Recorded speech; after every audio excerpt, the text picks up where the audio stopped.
Dans Jean 12, 1 à 3, nous trouvons une femme qui adore le Seigneur, et cette femme se nomme Marie. Elle avait connu le Seigneur dans la puissance de sa résurrection. Elle avait vu son frère Lazare mort dans le tombeau, mais elle l'avait vu aussi revenir à la vie au commandement du Seigneur. Maintenant, elle avait une relation nouvelle et vivante avec le Seigneur Jésus-Christ, qu'elle n'avait pas connu avant, et elle se répandit en adoration pour lui, en oignant ses pieds avec un parfum très particulier dont l'odeur remplit toute la maison. Au fur et à mesure qu'il travaille en nous, nous l'adorons d'une nouvelle manière.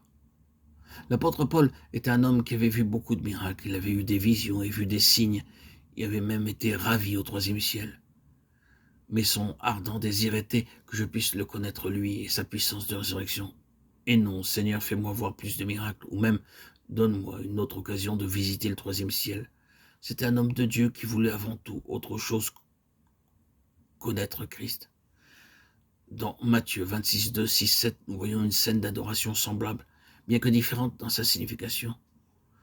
Vous savez que la Pâque a lieu dans 2 jours et que le Fils de l'homme sera livré pour être crucifié. Alors que Jésus était à Béthanie, dans la maison de Simon le lépreux, une femme s'approcha de lui, tenant un vase d'albâtre qui renfermait un parfum de grand prix, et, pendant qu'il était à table, elle répandit le parfum sur sa tête. Lorsque Marie l'adora précédemment, elle avait auparavant oint ses pieds. C'était 6 jours pleins avant la Pâque. Mais là, c'est seulement 2 jours avant la Pâque. Et nous la voyons lui oindre la tête parce qu'elle comprend qu'il est sur le point de mourir pour les péchés du monde entier. Puis vous trouvez la femme allant très tôt le matin au sépulcre pour oindre le corps du Seigneur Jésus-Christ.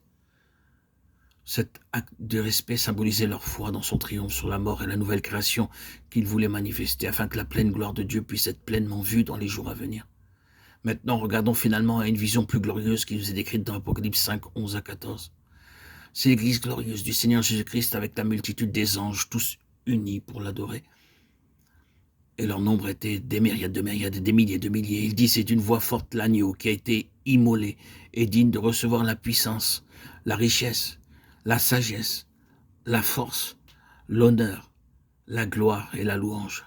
Apocalypse 5, 11, 12.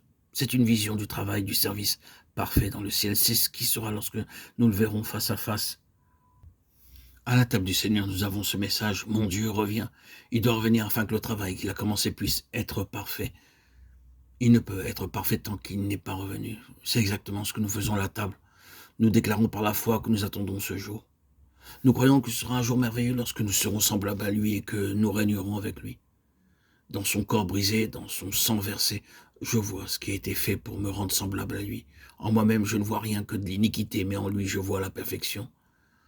Dans Éphésiens 3,18, j'aimerais que vous remarquiez l'importance qu'il y a d'être ensemble. Son amour et son plan ne pourraient jamais être compris par nous-mêmes. Nous avons besoin du secours de tous les saints. Que vous puissiez comprendre avec tous les saints quelle est la largeur, la longueur, la profondeur et la hauteur et connaître l'amour de Christ qui surpasse toute connaissance, en sorte que vous soyez remplis jusqu'à toute la plénitude de Dieu.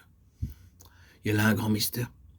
Vous découvrirez que l'amour vient dans une grande mesure, une pleine mesure, lorsque nous sommes amenés ensemble à ressembler à une famille.